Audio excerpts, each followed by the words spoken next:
up, y'all? We are back. Scaling Ventures podcast.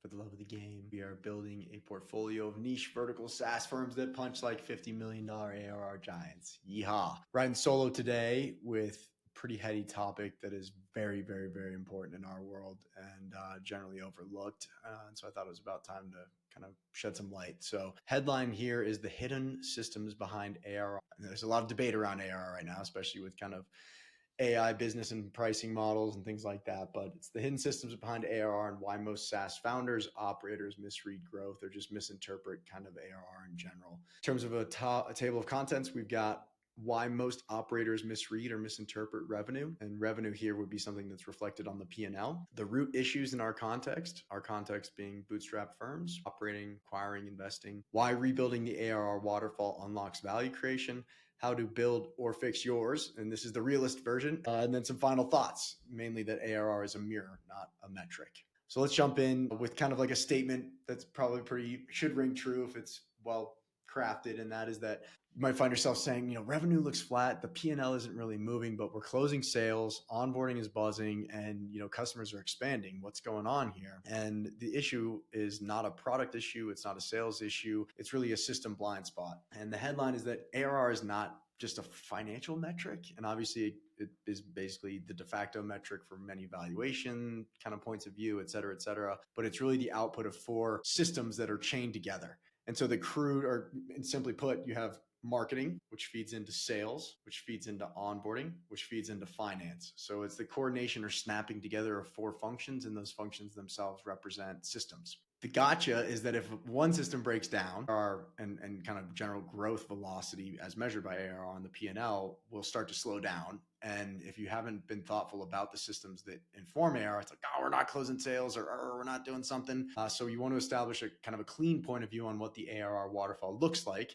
not only so you can see what's happening, ultimately so you can uncover kind of leakage. You can identify, okay, it's not so much a sales problem, it's an onboarding problem, or it's not a marketing thing, it's a finance thing, or that one doesn't really make sense, but you get the gist. So why do most operators misread revenue? And the bottom line is that ARR is like the de facto metric, as I had mentioned in the SaaS world more generally. And the bottom line is that ARR is a lagging indicator. Straight up, it's the tail end of the machine. So simply put, as I noted, there are kind of 4 systems that go on to inform ARR, and really, and these are kind of crude boiled down definitions, but marketing is responsible for turning leads or creating leads, but high quality leads and kind of converting them into opportunities. Sales is responsible for turning opportunities into bookings, closed won deals. Onboarding turns bookings, closed won deals into billable accounts at go live.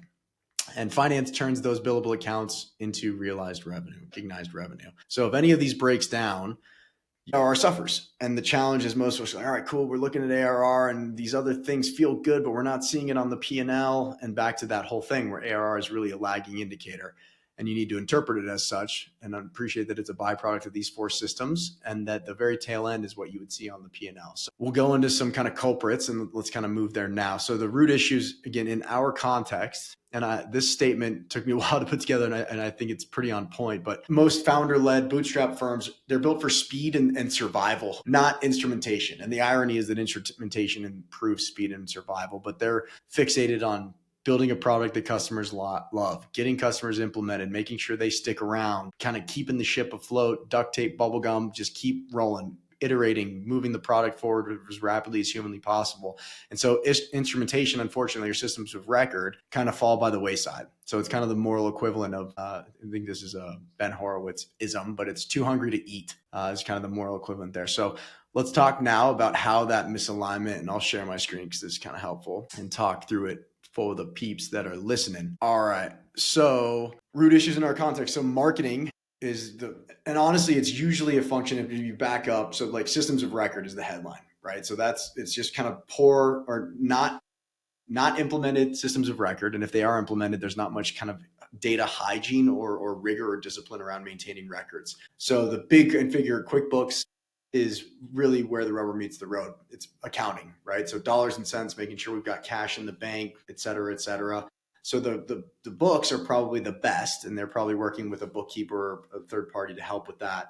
So the big culprits from a system of record perspective are usually around sales, like managing and kind of record keeping around sales process, marketing, which is usually in the same system, and then into onboarding, which there's a lot more variance in terms of the system there. The usual suspect for sales and marketing are CRM. So HubSpot, Salesforce, Basecamp, you name it, Notion even now today.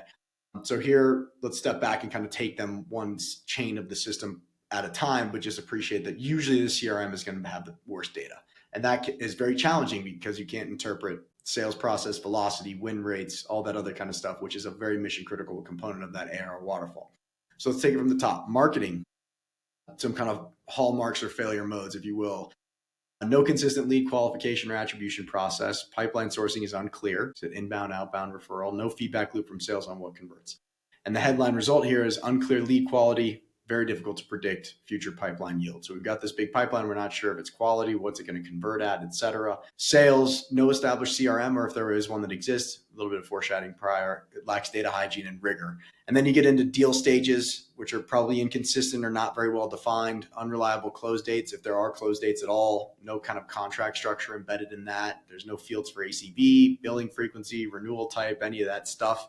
And you basically end up with an impossible to measure sales process as measurable by, if we have 10 opportunities in the pipeline, how many will we win? So just these very basic kind of underlying components, which will feed into the assumptions of really any growth model. But win rates, average deal size, or ACV, average contract value, when those things are all kind of inputs in that sales velocity equation, which we've spoken about ad nauseum. Then we move over to onboarding. Again, hallmarks or failure modes of what you don't want to do. Handoff from sales is inconsistent or informal. Time to live is not measured or benchmarked, and there's no structured onboarding stages or success milestones. What do you end up with? Very delayed go lives. Adoption is weirdly just uneven, not kind of anchored, or there's kind of no activation criteria. There's no aha moments defined. Another way to think about that is time to value. And so it's at worst invisible. At best, there's tons of variance. And there you go. Finance, no distinction between bookings, billings, and revenue. So the hallmark of this one is a lot of Bootstrap groups will run on a cash basis versus a GAAP accrual basis. Fortunately, as founders, it's like cash is the only basis. What are you talking about? But the real world, it turns out, runs on accrual-based, generally accepted accounting principles, aka GAAP. So this is one where if you sign an annual contract, or if you have, generally your contracts are annual, you'll realize all of that revenue in the month that it's billed. Unfortunately, again, in the real world, if somebody pays you for a year's worth of rent, you can only really recognize this by way of metaphor, which doesn't really work out, but it's useful. If somebody pays you a year's worth of rent, you can only recognize that rent after the month that they've lived there, is kind of, again, speaking in moral equivalence. So you appreciate, or you recognize all that cash. And then what actually happens is it's unearned income. You should amortize it over the 12 months and recognize it in the month. That it's service, right? That you service the account. So ultimately, whether it's MRR, ARR, and I didn't index too much to distinguishing between the two. The assumption here is that you're running kind of a middle market, B2B SaaS, sales-led growth. You're selling annual contracts, et cetera.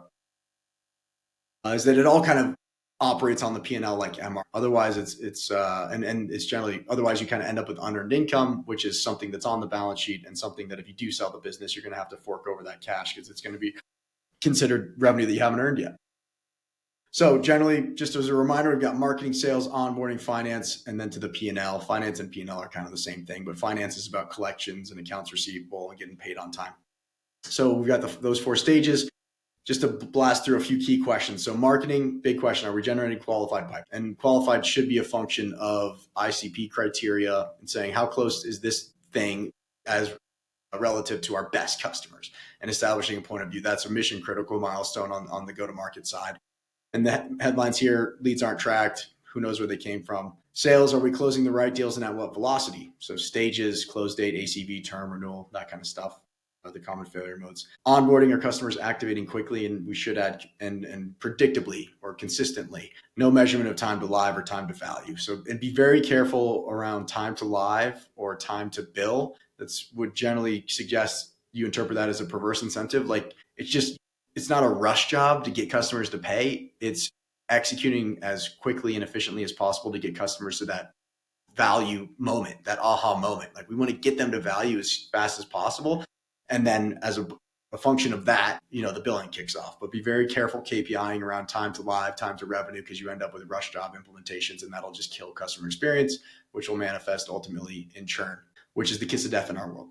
So generally your P&L, Oh, and then on the finance side is, are we recognizing revenue properly? So just first step here is be woke to whether the books are on a cash or an accrual basis, and then start to draw some conclusions. So you want to just make sure that that revenue is recognized in the month of the customer service. That's the headline there. So the P&L is a snapshot, and the ARR waterfall, when you chain together these systems, will help you understand, okay, it's like, wow, actually the breakdown is in growth, which it's always like sales, like we're not doing enough sales. It's like actually kind of the weakest chain or the weakest link in the chain might be onboarding, or it might be finance, where it's like, gosh, we have this weird invoicing procedure and customers aren't paying us on time, and we have this, and that's impacting working capital, and there's this huge fluctuations in cash, and that's holding back growth because we got to wait on this CAC. So just be open-minded and expect to be surprised on like what is the weakest system or the weakest chain in the system. And then kind of coming through it, hopefully at this point, I don't need to persuade you as to why rebuilding the ARR waterfall or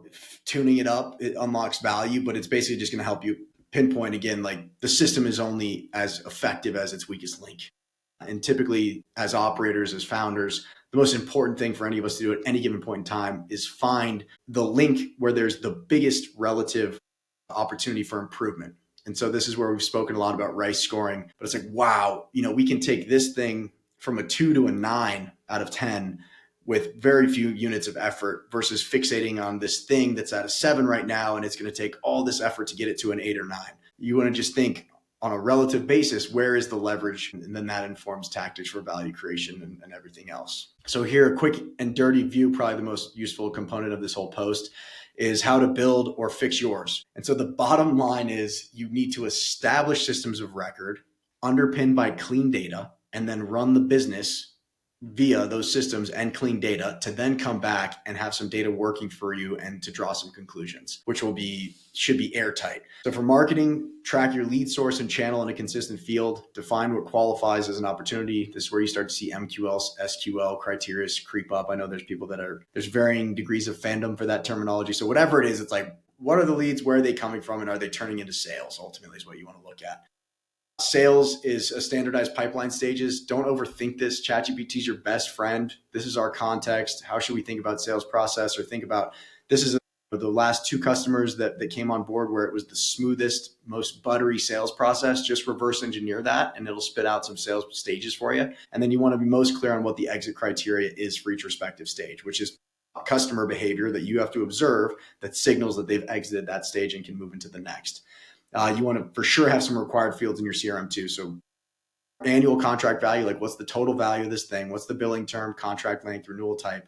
And then make sure that you're rigorous around like when you open opportunities and when you close them, making sure that those close dates are accurate, because that cycle time is very, very important. And then the win rate is very, very important. You can back your way into ACV and different stuff like that after the fact, but that cycle time and then the actual win rate is critical. On to onboarding.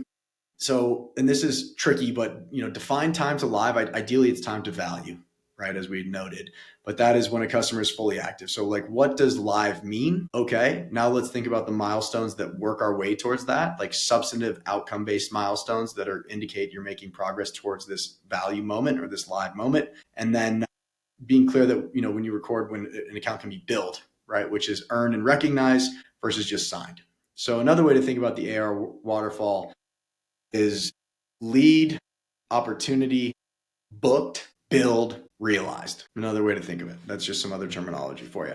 And then finance, most important is to separate bookings, which are signed. Sorry, I kind of jumped the gun.